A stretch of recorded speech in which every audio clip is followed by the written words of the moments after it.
volume 10 of DanMachi, and this volume very much follows very closely after volume 9. In volume 9, we discover the sort of transpiring conspiracies going on in the lower floors with the talking monsters, with the intelligence and all that kind of shenanigans going on, the guild establishment having certain entities at the top end that know about these, particularly of course the god that runs the establishment, and Fel being the undead entity that is in cahoots with it and working alongside the god himself. And so that follows on very quickly into volume 10, where things escalate very quickly. As I mentioned at the end of my previous volume review, I knew something big was going to happen with the dark entities that were trying to capture them and sell them off.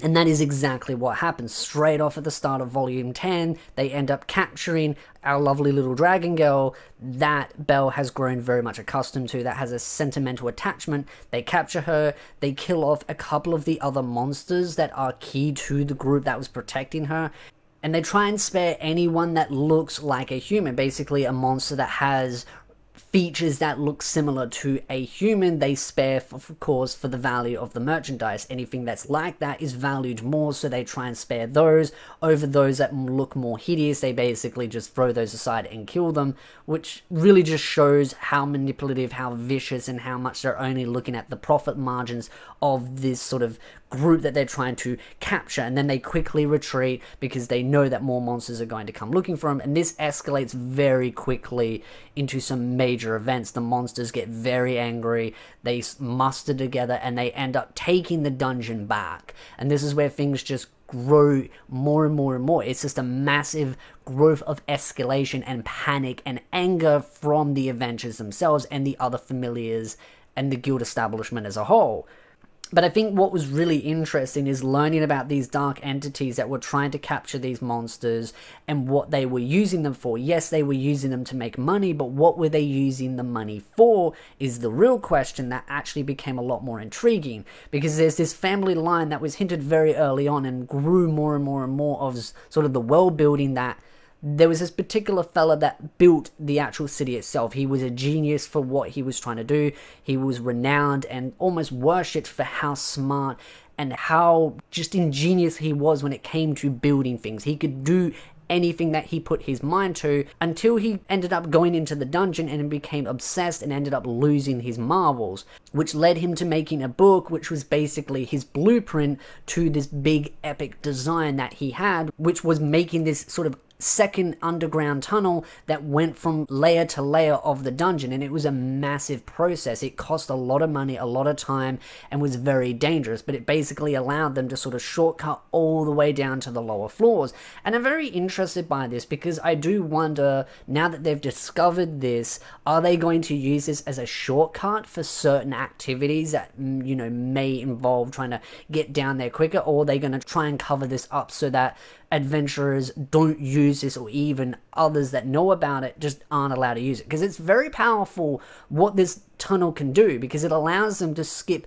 from the top floor all the way down to the next safe zone. And to be honest, that's very useful for those that just want to be able to skip quickly down there and not have to worry about monsters in between. I'm very intrigued by that, and we'll have to wait and see in the later on volumes if that is a case. But with the dungeon itself and with this sort of tunnel and this investment, this meant that they were looking for intelligent monsters, selling them on the black market itself, which led to this massive event. They captured this particular dragon girl. They try and use the situation to their advantage, because now all the monsters are super angry. They're now on a rampage, taking over the dungeon itself. All the familiars, the guild establishment, is in absolute panic and chaos, and now they're sending the Ganesha familiars down there along with Belle to sort of quell this unrest, because as much as they've taken the dungeon back, they've only gone to the safe zone, taken it out, and then just stationed themselves in there. So they obviously know that they're not going to be able to get to the top floor and be able to survive. They know they're probably outmatched.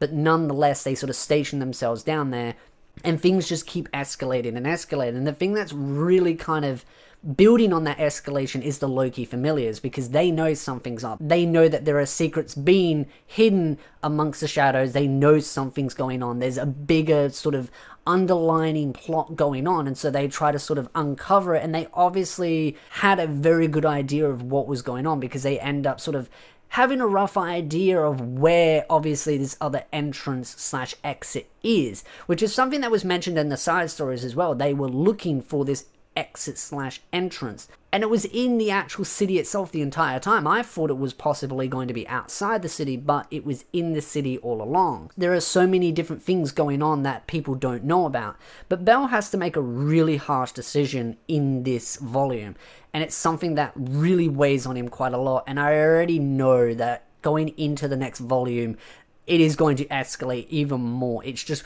one escalation after the next, and you can really tell that this is going to weigh on Belle in major ways. But of course, with the things that were going on in the lower floors, the monsters wreaking havoc, they wanting to free and revenge their comrades, they end up finding this other sort of entrance slash exit. They end up getting to the top floor, and there's this big fight going on. And that is where a lovely little dragon girl, Ween, ends up getting tortured. She ends up having her gem removed from her head, and she ends up going on a rampage in the city, which is where the Loki familiars are trying to kill her, and that is where Belle turns against them.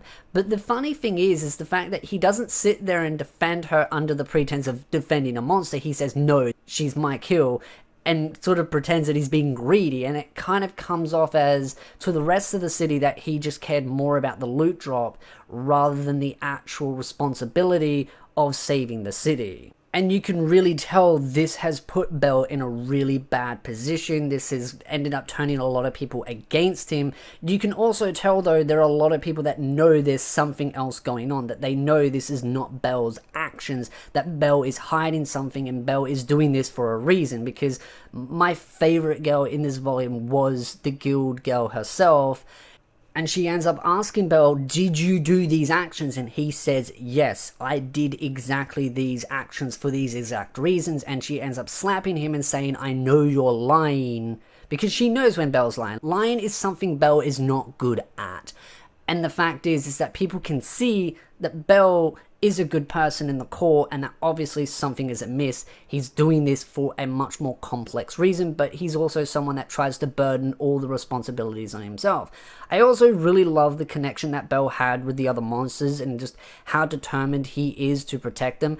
I also kind of found it interesting of sort of the dilemma of the mindset of, well, they're monsters, they're vicious, they're evil, and all these things. And while reading the volume itself, you can really tell that the people that are calling these monsters monsters are monsters themselves. They're no different. They're vicious, evil, conniving, and they're just going based on their pure animalistic instincts, then calling monsters evil as well. It's just kind of like, well, it's kind of, you know, two sides of the same coin. You're basically the exact same thing as them, just you're human and they're from the dungeon. So it was very interesting at how things kind of were trying to be thrown in a different perspective, but they were much more similar than they were sort of calling themselves out to be. But I really did enjoy this volume, and I just feel like going from volume 9, things really pick up. Like, you can really feel things are just sort of expanding more and more and more, and you can tell that this massive bubble that is expanding is going to pop. And this is not even the popping stage, this is the stage of just growing even more.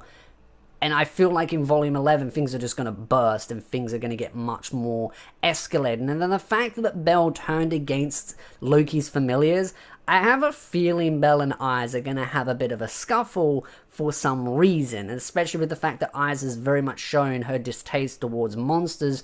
Something is going to happen. And I think as more people discover the truth of what's going on in the dungeon, there are going to be more questions on top of that to be asked of, well, why are they able to talk? What is sort of going on in the dungeon, and why is this now happening? How long has it been happening for? And all the pieces of the puzzle kind of coming together. And what is going to happen with these other monsters that can talk, like Ween and all that? Are they going to allow them free passage to the top?